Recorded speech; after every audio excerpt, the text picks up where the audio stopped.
I am joined by John Blaine, chairman of the Everton Shareholders Association, but he's also key member of the Business Matters podcast. And we're having Roger Armstrong on from the Business podcast, Everton Business Matters podcast, on Monday after the game with his dad Doug, and Doug is a character, so make sure you tune in. You for really that. should, people. They're both characters. What's interesting about the Everton Business Matters podcast is, and particularly John and Roger, is that John's quite full. positive, yeah, Half full, and Roger's not as positive, shall we say? Well, I suppose Roger would say he's burned by past hurts.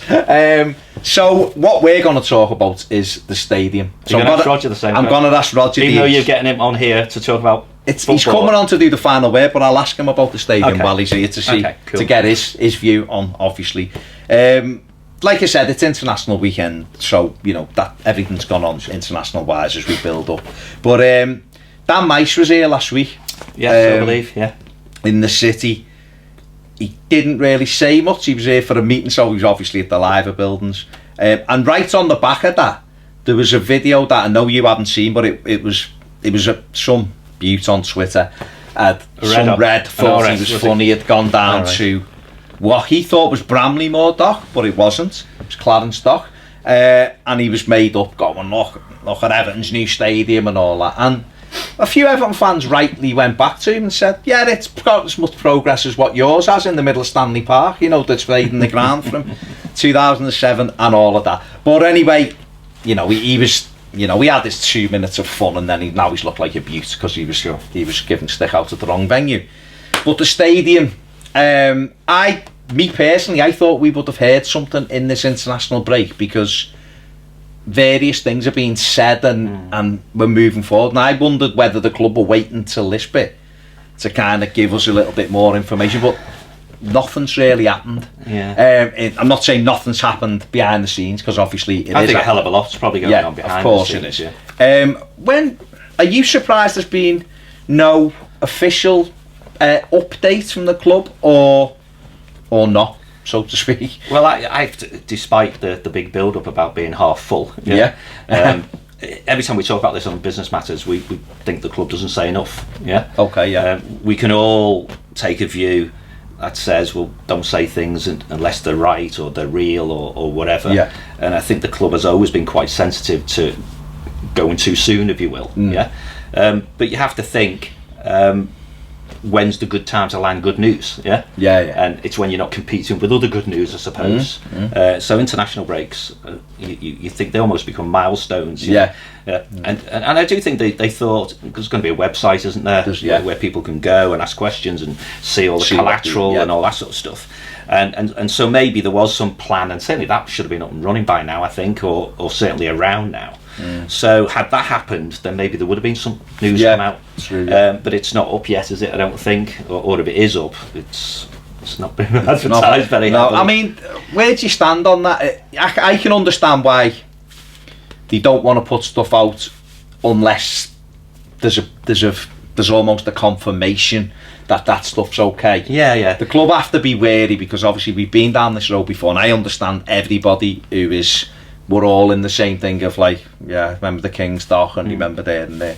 I feel as though we're a lot further down the line on this stadium than we were with anything else. But that isn't backed up because nothing else is. We haven't seen any images. And let's be honest, that's what we all want to see. Well, let's look at this. And I mean, this isn't in the know stuff, because I don't think the club's necessarily talking to anyone really. But what you can do is correlation from what you do talk about, and join the dots up, and draw a view. So to my mind, there's the last thing we got told formally, wasn't it? Was at the beginning of the, I always say this, don't I? Which is the chief exec saying planning application this year. This year being 2018. Now we said that about 2017 as well, if you remember. So 2 consecutive general meetings, the previous chief exec said, we'll submit a planning application this year. He might have wrapped it a little bit with we hope or whatever. He certainly set expectation. So I think that's not going to happen. So that's the first thing. I don't think it is. I don't think we're going to submit a planning application this year. So then you start sending red flags up. No pun, really. But about, well, does that matter, really?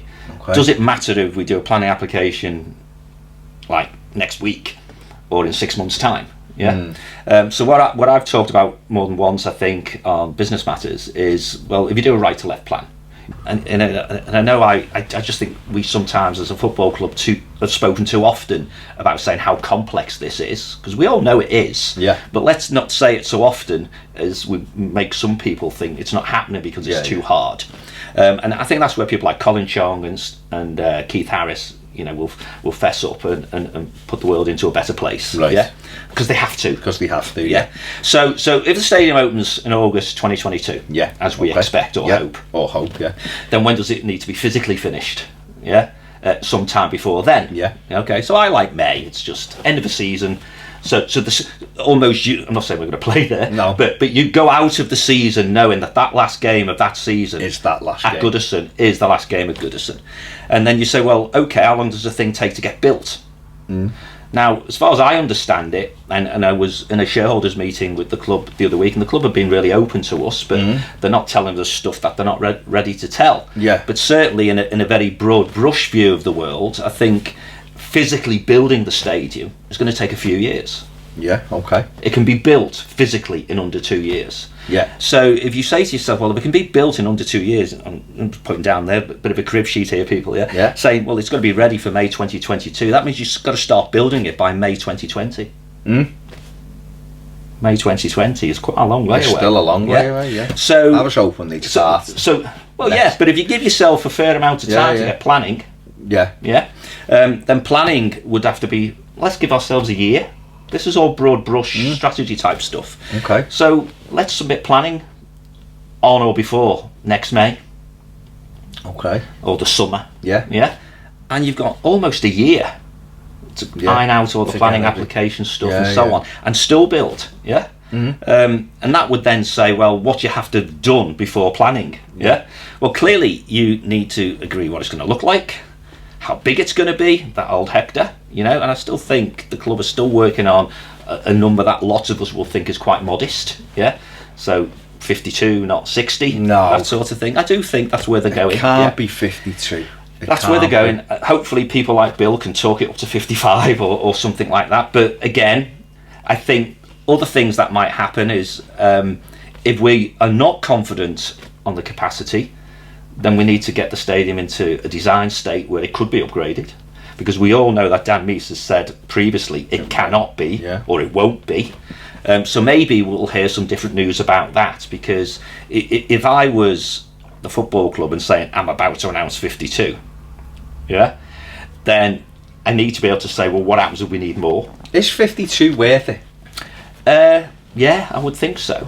Okay. Because at the end of the day, Goodison's an old lady. There's going to come a crossover point almost where I would think where I know people have done scaremongering in the past, but maintaining Goodison might actually cost more than the interest payments on a loan. So it's a bit like having an old house and a new one, isn't it? But of course the thing 52, John, surely that's it's not too low. It's not my answer. No, I know, but even the middle ground for me would be 55. If it was 55, I'd go, I'm disappointed. No, not disappointed. I'm a bit... No, we am. Yeah, a bit disappointed it's not more, but I can understand 55. Well, I did some... Because I'm at Sado sometimes. I did a look at last season. I don't know whether I tweeted this, but it could be new news if I didn't. But the average attendance of our aspirational peer group last season, i.e. the so-called Big Six, was 58,000. Not the capacity of their stadiums, but actual tickets sold. And I know there's some games about whether tickets sold and attendance is the same thing. So let's call it tickets sold. The average tickets sold per Premier League game throughout the whole season amongst those top six was 58,000. So anyone who's listening at Everton who's thinking, well, we'll have a stadium whose capacity is 6,000 less than that, is not necessarily on the same page as we are. No. But then they've also got greater insight than we have. They'll have done proper analysis. They'll have fancy consultants assessing all these Don't things. need fancy consultants. But the thing I would say, which is the real key, is we'll have a conundrum between you know, and I'm not necessarily a great believer that we should be using the People's Club, but that People's Club thing about growing the youth, making the game affordable, and so on. One thing that will happen undoubtedly over time on a capacity constrained stadium is ticket prices will go up. If they don't go up, i.e. from the football club, they'll go up on resale markets, and you know, because supply and demand is great, and Mies talked about this back in earlier in the year, didn't he, you know, at St Luke's, about keeping demand high. Demand high, capacity low, drives up prices. It's just where the profit lands. It is. You know, and but that's frankly, a very American-based view, though, I think. Yeah, it is, yeah. Isn't it? Because I know when Orlando City, for argument's sake, were building their stadium, and you know, I'm quite close to Phil Rawlins, who was the owner of Orlando City before he sold it on, and I was talking to him about it because their capacity is 25,000, and yet they were playing at the time in the Citrus Bowl, and they were getting 44,000. Now some games they got 63, some games they got 31, but their average was 44,000, and I was like, how can you build a stadium that's 20,000 less than what you're getting for average games, and 40,000 less almost for certain games, you know, fill the bowl and all that they do, and that was the view. Well, they took the view of, you know, keep demand. It's got to be the hottest ticket in the city, and you drive the prices up. The prices go. So you get your income, and you've got less cost because the stadium's smaller. You know, clearly one of the things that impacted on that top six last year was Spurs were playing. Of course, we're playing. And I only looked at the league games. Yeah. And their average attendance, I think, at Wembley for league games was about 68,000. Oh, okay. So they've already got 6,000 fans more than the new stadium will hold. So they're going to have that demand thing. Straight off. Yeah. So, and they, you know, classic southeast thing, they'll just drive up prices. And if you drive up prices and use your phrase of it's the hottest ticket in town, you get more tourists. And tourists just being a euphemism for casual fans, people who might come to one game, two games, maybe one game in their whole life, and they'll come down to the stadium on the banks of the Royal Blue Mersey. They'll empty the bloody souvenir shop type of thing. They'll do the stadium tour thing. They'll watch a game, and then they'll go back to wherever they live. Which is great because some people won't like it, and I get that. But we'll all still be there, the ones who are going every week anyway. But for Everton to grow as a brand, for Everton to grow throughout the world, which is what we want. We want to be. It's great going, and I think this has been Everton's problem for a number of years. It's great being insular. It's great being. We're the club with the biggest fan base within 5 miles of their stadium, which Everton won many years on the run. Sure. You know, having the hardest concentration of fans, blah blah blah blah. But that keeps you small. You know, we've laughed at. You know, Cult FC and all of that. They can afford tourist things. They can afford player wages 3 times of ours. Exactly. So that's the deep and meaningful, you know, business planning you have to do. Yeah. You know. Yeah. And if you're the accountant or the finance guru or the man running the spreadsheet type of thing, which might be Sasha, I suppose, whatever. Yeah. You're saying, well, it's going to cost this to build a 52,000 seater stadium, and the revenue with this pricing could be the same as lower pricing in a bigger stadium. So if the revenue stays the same and the costs are higher, then you say, well, why are we doing it? And that clearly the smaller the stadium, the more likely it is to be full. Yeah, but we've got that now. Yeah, Goodison's full every game. But if Goodison there's thousands on the waiting list. There's 15,000, isn't it, on the waiting list? I don't know what it is, but it keeps going up all the time, I guess. Yeah. If Goodison isn't sold out, it's because the away fans haven't sold their bit, and we can sell that to our own. The issue I've got, they don't sell out now. No. So we keep pointing to where the Red Men are next door. Liverpool don't sell out now.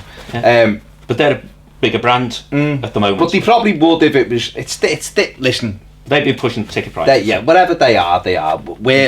For us, and this is the thing, because you just mentioned them, Sasha Ryantsev was at a Premier League business meeting at Stamford Bridge last week, and business leaders. I don't think it was Premier League, or whatever it was, business leaders, and he spoke about the stadium. I think Keith Harris was there as well. Yeah, and he said several years to build, which kind of made everyone go like that.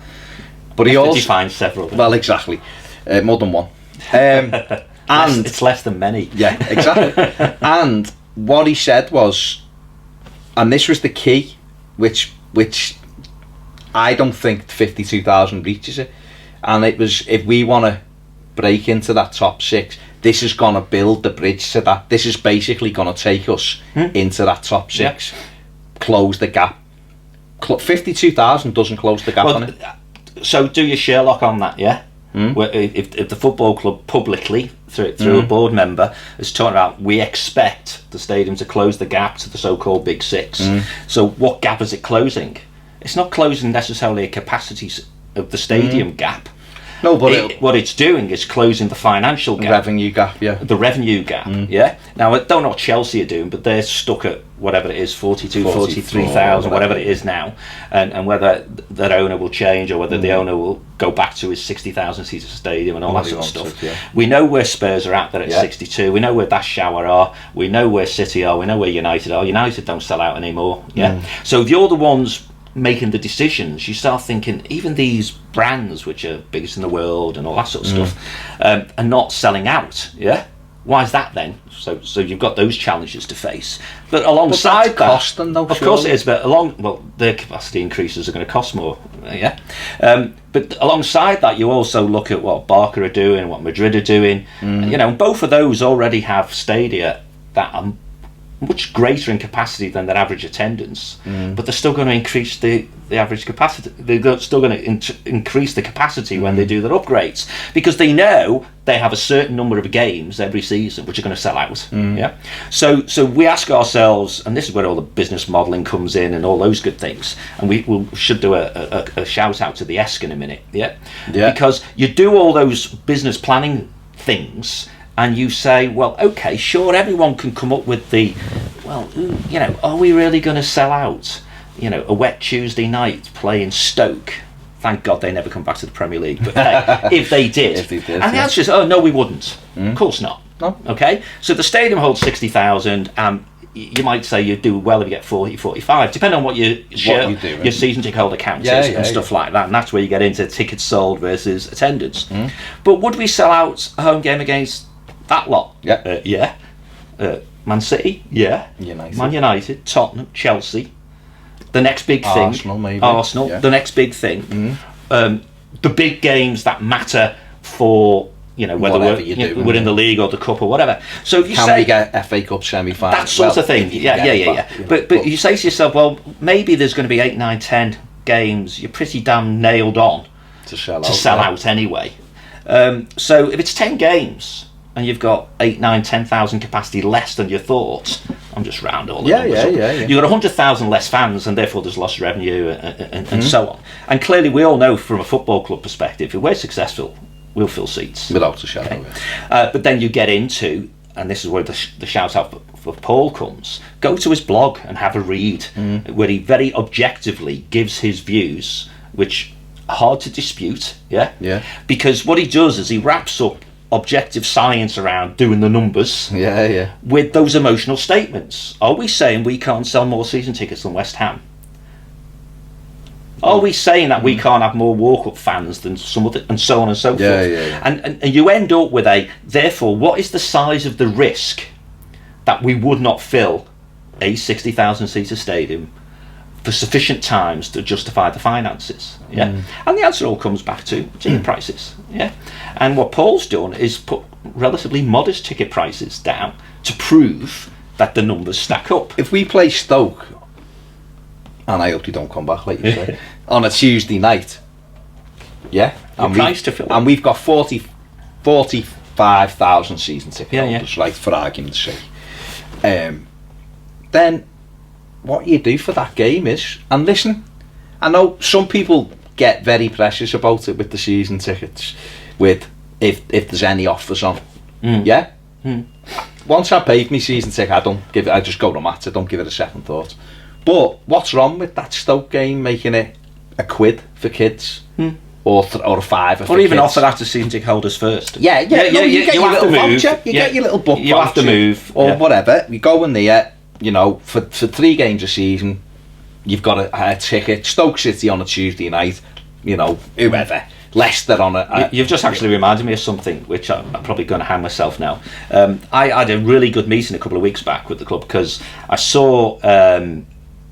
I think it was on Twitter, someone's talking about what Alkmaar had done with using, some behavioural analysis and some insights and big data and all those fancy tech things that analyses the what would be called a customer base, but it's a fan base, and therefore they've driven up the number of season tickets and they've helped retention and all those sorts of things. So I pinged a note to someone at the club and said, well, I'm sure we do all this, and I wouldn't mind doing an article on it, because I do about one blog a year, so I must be due one. Right. So I went and spoke with one of the data scientists and one of the insight managers, and it was really interesting, because one of the things that the club perhaps should be telling people is all these fancy things we do behind the scenes. And so they've got insight, they've got data, they can do analytics, they can do propensity, they can say what if. If we had I'm assuming they're doing this, by the way, if we had a stadium of 60,000, what would we have to price it at to make sure it was full? And you hope that those numbers then get given to the man running the spreadsheet, and he plugs them in and goes, well, that's too expensive, Right. Saying on investments isn't good enough, have another go, type of thing. So I'm sure they're doing that reassertive work, and if they're watching and they're not doing it, then they should be, But that's the point about the stuff going on behind the scenes, and the club can't, we almost get back on message and say, well, should we be getting told more? And the average fan, because I think I'm just the average fan, wants to see nice pictures of what it's going to look like, to make me feel it's real. What I've also said on Business Matters, and I'll say it now, is when you get a new project manager on anything, the first thing you should do is review what's gone on so far. Of course. So we do, and it's not giving the club's message for them, but it is in a way that we should give a little bit of leeway to Colin Chong while he reviews what's going on. And while he reviews what's going on and re-baselines the plan or whatever, then that's an excuse, if you like, which is really a reason for why you don't say something. But then they should have a comms plan, and I do know they've got a comms plan, and that comms plan should come out.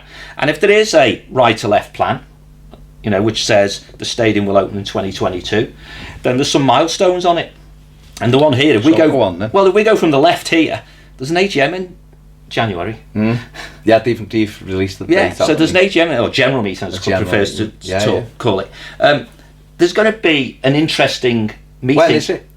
Is it the 8th? The 8th of January. It's first week in January, which is where it's become traditionally the time to do it. So you'd expect some information then? And I think Denise has said, because we had the shareholders meeting with her, she's keen to get information out there as soon as possible. So we can anticipate the accounts will come out when they're ready, not just before the general meeting, which is perhaps what the previous chief exec would have done. So we'll speak ill of him because he's not here. No, just thank God. But that general meeting, I think, will be, hopefully, and we're going to, again, the association will try and work with the club to make it as interesting for everyone, not just shareholders, but for fans as well. But you'd like to think the money will be in place before then, wouldn't you? Yeah, definitely. Because then they can give a real good news story. Well, I'd just have Uncle Alice sat there, personally. When you're doing the second guessing, when you're doing the second guessing thing, who are you going to tell first? That stuff's going well. Are you going to tell the media first, or are you going to tell the fans first, or are you going to tell the shareholders first, or whatever? And because I like knowing things first, I'm going to say shareholders, aren't I? But they'll have a plan, I'm pretty damn sure. And if they haven't, they should. So we've done the right to left thing that says it could be open in 2022. The left to right says, well, if we know in January this year, this next year that is, 2019, that the money's in place, whatever that is. Whatever it is. Then we either find out around then whether we're going with the council or not, which is a great deal for the city, but is it the best deal for Everton? But we'll find out. And no doubt What's your gut feeling? Good one. I mean, time kills deals. You've heard me say that before now. I thought it was quite interesting that Joe Anderson went to see Mashiri, didn't he, in the recent past, and never said anything afterwards. I would be surprised if we didn't go with the council. I'd also be surprised if we did.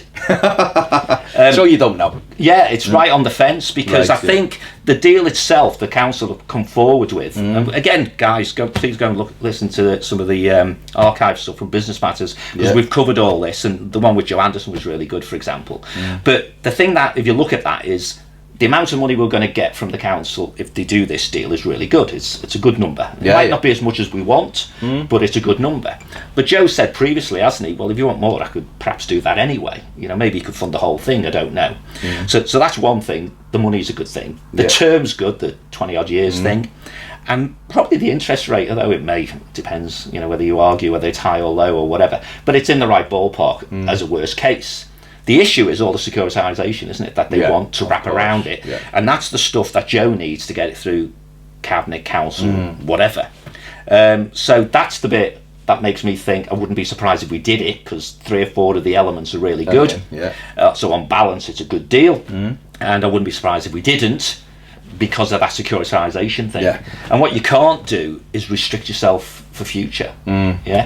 So it wouldn't at all surprise me if we've gone to some institutions, be they, you know, investment banks or whatever, for the rest of it.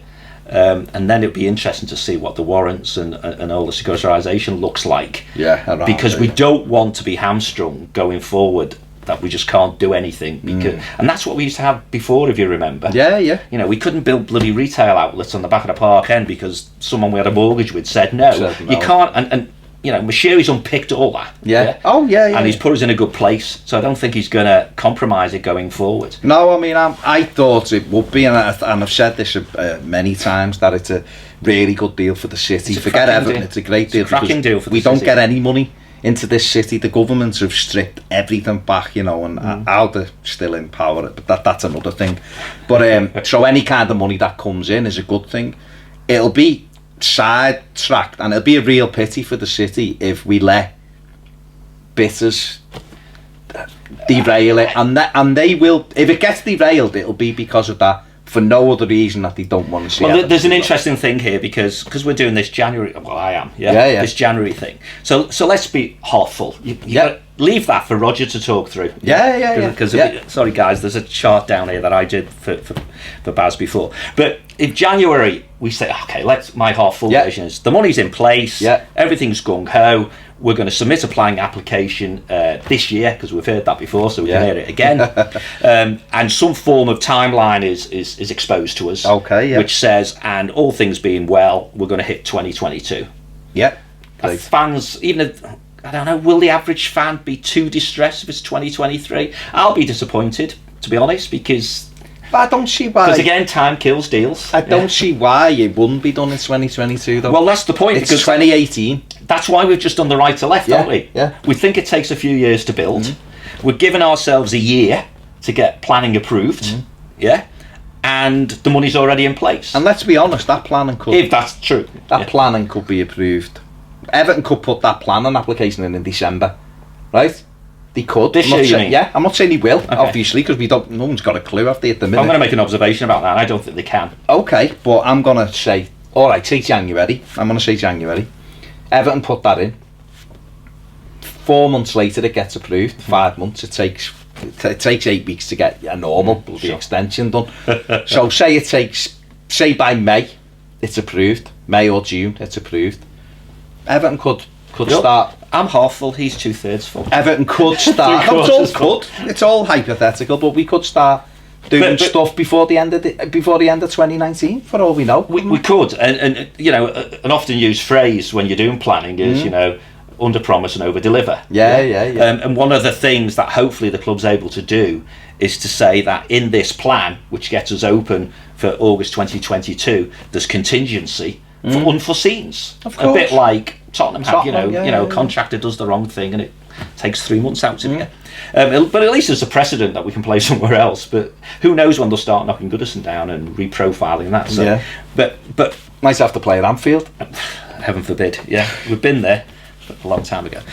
So if you do my half full version, which is what you can talk to Roger about, I guess, no later than the general meeting in 2019 and first week of January, we're advised that the money's in place, or agreements are in place. Therefore, we're confident we'll put a planning application in.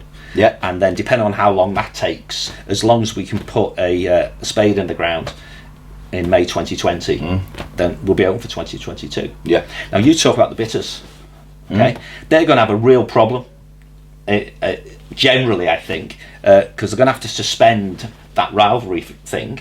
because this is great for the city, regardless of whether the council fund it or not. It's great for the city, because we're going to bookend that development opportunity across the waterfront, which will be fantastic, which is going to create countless jobs. 15,000, countless billion jobs. Into the Peel economy. are going to have to get a bit more real about how much money they want for land and create development opportunities and accelerate all the things Joe's been talking about pretty much on his own for 2 years. Now, what that means really is when it comes to planning, it's got to become a no-brainer, hasn't it? You know, you've got to think that English heritage, you know, they're going to we want the dock left the way it is and all those sorts of things. And then you've got the World Heritage people sort of standing behind them, nodding, sort of thing. But you've also got to say, this city's got to grow. You talk about central government not helping very much, so let's look after ourselves, Let's build things, let's create jobs, let's create, you know, business opportunity, let's create retail outlets, let's create housing and, you know, the streets and all that sort of thing. The 10 Streets project. And this thing is a key to it. You know, it's the blue touch paper to make it happen. Now, that means the community's got to want it to happen. And the community is the city of Liverpool and Merseyside, and no doubt there'll be opinion from people across the water who've got to look at it and all that sort of stuff. So we, as a football club, and as a city, have to mobilise all that in a manner that means this never gets anywhere near someone saying no. Okay, so we need to have a place called START, which is right. We've got the money. Give us the application, planning application. Give us the approval. Let's build the thing, and then the overdrive thing is closing that gap with real stuff.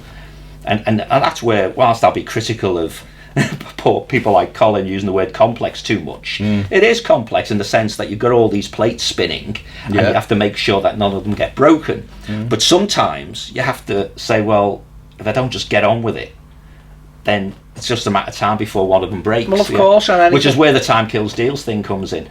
Anything worth doing, it's never easy, is it? Well, that's if it was easy, we'd have done it already. Exactly. So listen, it is what it is. I just thought we had to have a little chat about it because that's okay. You know, we're at a stage where, like I said, I expected to hear something. I'm not gonna, you know, spoke to people in the summer and it was this is happening, that's happening. We've had that more than once, haven't we? And you know, again, we've talked about it on Business Matters, and we have people who talk to us and we talk to people and stuff. And this is where you get guys get slapped down as in the know, wrong again, sort of thing. And if that's what someone who's just trying to offer an opinion, the stick they get, then what sort of stick might the club get if it gets it totally wrong? That's the thing, isn't it? But you can't keep putting it off. No, and I think it's important to talk about, because for a lot of people, and certainly, you know, Ped asked me this last week actually, we were on another video we were doing, he was like, in your mind, are you like leaving Goodison? And I was like, no, it's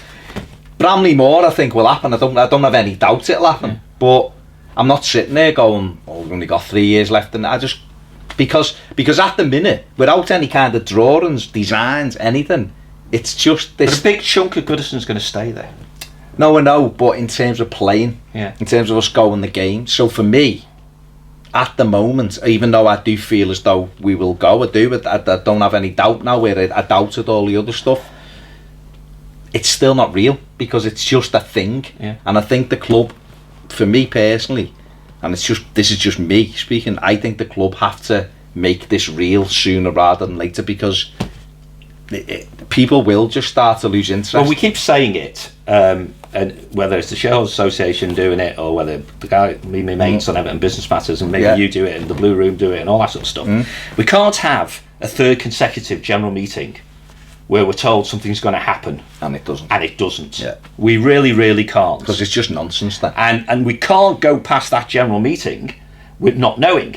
No. So I'd like to think so the club's building up to a fabulous reveal in the first week of January. So that's it's always jam tomorrow, isn't it? But let's be honest here. You know, we're doing lots of investment in and around, Goodison, Walton, and all around there, and all that will contribute to the community side of it, because we have to think about the community we're leaving behind, not just the community we're going to, and all those sorts of things.